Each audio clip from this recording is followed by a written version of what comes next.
Hi, it's time for another verb of the day. Today's verb is transfer.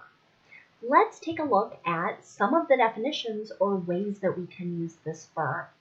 First, though, I'll note that transfer has many different usages. So I've picked out 6 I think are more likely for you to see when you're reading or hear if you're speaking to another English speaker. But no, if you're thinking of another definition that you don't see here, it doesn't mean you're wrong. I just don't want these videos to get too long. So the first way you might hear the verb transfer used is to mean to move from one place to another. A second way you might hear the verb transfer used is to mean to enroll in a different school or college. This can be very common for a variety of people, maybe because they've moved, or maybe they've wanted to change what they're studying. They decide they will have a better opportunity at a different school or college. A third way you might hear the verb transfer used is to mean to redirect a telephone call to another person or department. This has likely happened to you if you've called a company with a question, maybe about your account or some service. It's possible sometimes as you call a medical professional, they might need to transfer you to a nurse or someone else with more information. A fourth way you might hear the verb transfer used is to mean to copy something from one medium or from one type of device to another. So the way you might hear this is in connection to files. And again, this might be connected to work or school and copying a Word document, a presentation of some kind, and moving that or making a copy of it to another device. A fifth way you might hear the verb transfer used is to mean to change to another place, route, or means of transportation during a journey. Sometimes this happens to people during their daily commutes. They might ride a train or a subway for a piece, and then they have to change and take the bus to their work or school. That would be one example of this particular definition. The sixth way you might hear the verb transfer used is to mean to make over the possession of something to someone else. So this could be transferring the ownership of a piece of property. It could be changing the possession of cash or investments or really just about anything else. But you're changing from one owner to another. You should know that transfer is a regular verb. To make the progressive tense, I want you to note that this verb ends with a consonant, vowel, consonant. So we need to double that last consonant. So you'll see the ending has an extra R and then the ing. That forms transferring. The past and participle forms of this verb are, again, made by doubling the last consonant and then adding ed. So transfer, ends in this voiced R sound. So our ed is going to make a D sound. Transferred, transferred. You'll be happy to know I don't have any additional phrasal verbs for you, and that will alter any of those meanings we just looked at. So that's going to allow us to practice the imperative and the simple present with our verb of the day, transfer. You might remember an imperative is a command, and it's rather unique in that there is not a stated subject in this sentence. So the subject is implied, and it's either you singular or you plural. So we can start the sentence just with our base verb, but we can always soften our commands, make them a little nicer by adding please. You could put please at the beginning of the sentence, or you could put it at the end. You don't need it in both places, though. It's very common to see imperatives used in instruction manuals or recipes, and that's what I imagine this first example sentence comes from. It's likely a recipe. So our example sentence is, transfer the cookies from the baking sheet to a cooling rack. So here we're moving them from one place or one location to another. If I want to make a negative imperative, so I'm telling someone not to do something, I can start with do not and then the base verb. I could use the contraction don't and then the base verb. And again, just like in the affirmative, I can always sort of soften my command by adding please, either at the beginning or the end.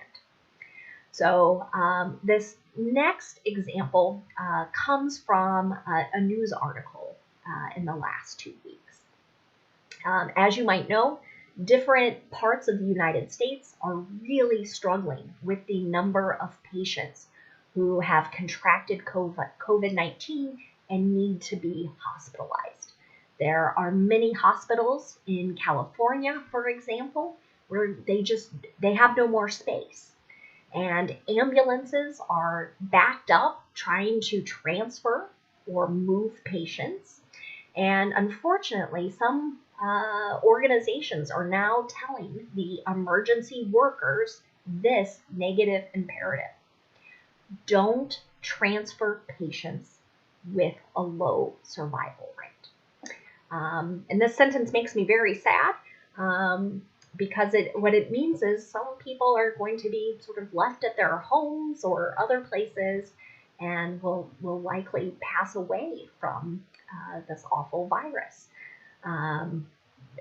The emergency professionals are being asked to make kind of a decision as to who they think could potentially survive this. So generally the idea is someone who is younger and generally in good health.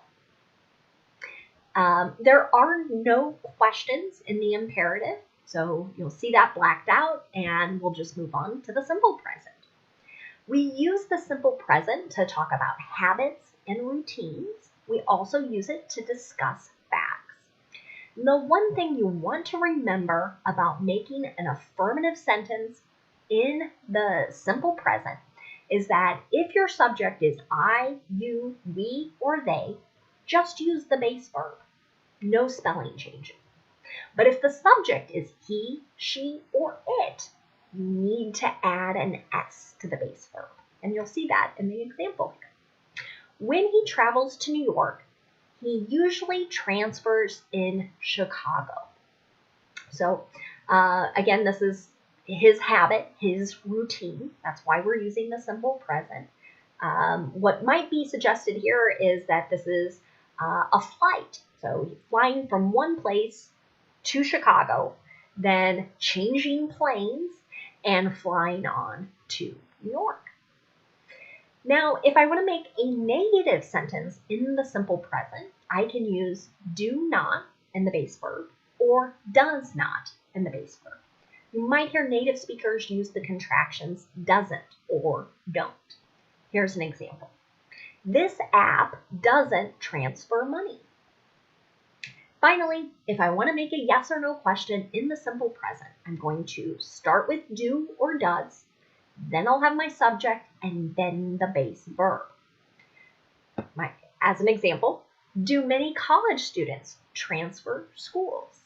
Might be a question you ask as you consider different colleges and universities. Having knowledge of whether a lot of people transfer from this school might help you think about if it's a good fit for you. Now, let's take a look at some words that are related to our verb transfer. And the first word we're going to look at has the exact same spelling and the exact same pronunciation. It's just the noun form of this word. Just like our verb, the noun transfer can have a number of different meanings. We're going to look at 3 today. The first way the noun transfer could be used is to mean an act of moving something or someone to another place. Here is an example. The peaceful transfer of presidential power from one administration to the next is an important part of American democracy. Again, this sort of connects to the whole reason I picked this word. You're going to hopefully see this transfer of power occur in the United States this week. A second way to use the noun transfer is an act of changing to another place, route, or means of transportation during a journey. Here is an example of this usage. How many bus transfers will there be? So maybe you're asking someone, trying to understand how you're going to get from one place to another, and this could be a really useful piece of information. How many times am I going to have to change the bus? A third way to use the verb transfer is to mean movement of property from one person to another. Here is an example. The transfer of the car title is complete. So this might be part of the process of selling it or paying off all the debt one has on a car. The last word we're going to look at today is the adjective transferable. And like the suffix able, suggests it means able to be transferred or made over to the possession of another person. Here's an example. Is the gift certificate transferable? So am I able to take what I was given and give it to someone else? And different organizations, businesses might have different rules related to that. You might also hear kind of the opposite adjective, non-transferable. So that would be not able to be transferred or made over to someone else. Thanks so much for watching today's video. I hope you have a great day.